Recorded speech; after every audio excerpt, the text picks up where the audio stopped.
किसी भी मतदाता के लिए जो उसकी अर्हताएं हैं वो संविधान के अनुच्छेद 326 में लिखी गई हैं, अर्थात भारत का नागरिक होना, कम से कम आयु 18 वर्ष की होना, उस विधानसभा क्षेत्र का सामान्य निवासी होना और किसी अन्य कानून से उसको डिस्क्वालीफाई न किया गया हो।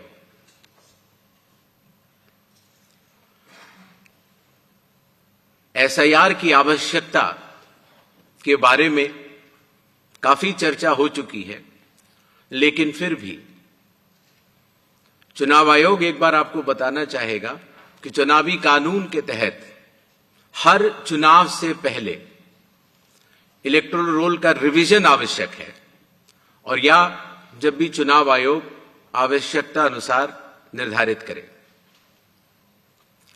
विगत कुछ दशकों से लगभग हर राजनीतिक पार्टी ने मतदाता सूची के शुद्ध न होने के ऊपर चुनाव आयोग को लगातार शिकायतें दी हैं।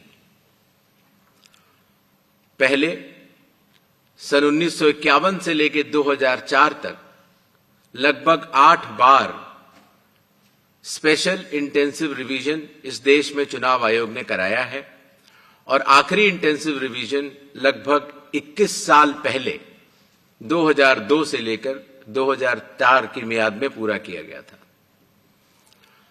इस लंबे दौर में, 2 दशकों से भी अधिक लंबे दौर में, मतदाता सूची में कई परिवर्तन आवश्यक हो जाते हैं, जैसे कि भारत की विकास गाथा के साथ साथ लोगों का माइग्रेशन के साथ साथ कई बार उनका वोट पुरानी जगह भी बना रह जाता है और नई जगह भी बन जाता है, अर्थात एक से जगह ज्यादा रजिस्टर होने वाले वोटर्स। कई बार किसी की डेथ होने के बाद भी उसका नाम न हटाया जाना, या गलती से किसी भी विदेशी नागरिक का नाम मतदाता सूची में आ जाना।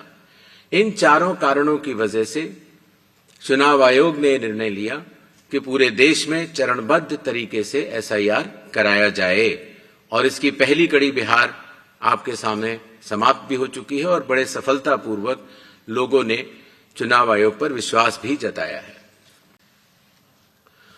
जैसा कि आप सबको पता है, एसआईआर का फेज 1 समाप्त हुआ, और इस चरण की सबसे बड़ी खूबी यह रही कि बिहार के 7.5 करोड़ मतदाताओं ने बढ़ चढ़कर पार्टिसिपेट किया। 90,000 बीएलओस, सभी 12 राजनीतिक दलों के 1.6 लाख बूथ लेवल एजेंट्स, सब ने मिलकर मतदाता सूची को शुद्ध बनाने का कार्य किया, और नतीजा आपके सामने है। 0 अपील्स, अर्थात बिहार की मतदाता सूची अधिकतम शुद्ध मानी जाएगी। अब फेज 2 12 राज्यों में या संघ शासित प्रदेशों में आरंभ होने वाला है। बिहार में एसआईआर के सफल संचालन के बाद आयोग ने देश के सभी 36 मुख्य निर्वाचन अधिकारियों के साथ 2 महत्वपूर्ण सम्मेलन आयोजित किए। इन बैठकों में एसआईआर से संबंधित अनुभवों, तकनीकी प्रगति और भविष्य की दिशा निर्देशों पर भी व्यापक चर्चा की गई। पिछले एसआईआर की मतदाता सूची से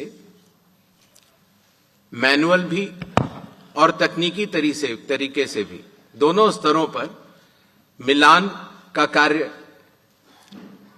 लगभग पूरा कर लिया गया है, और इसके तैयारी के आधार पर अब चयनित राज्यों में एसआईआर का दूसरा चरण प्रारंभ किया जाएगा।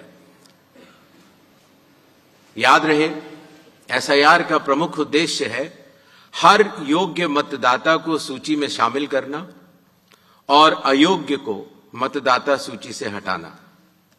आइए अब पीपीटी के माध्यम से आपको विस्तार में एसआईआर केस फेज 2 के बारे में बताते हैं।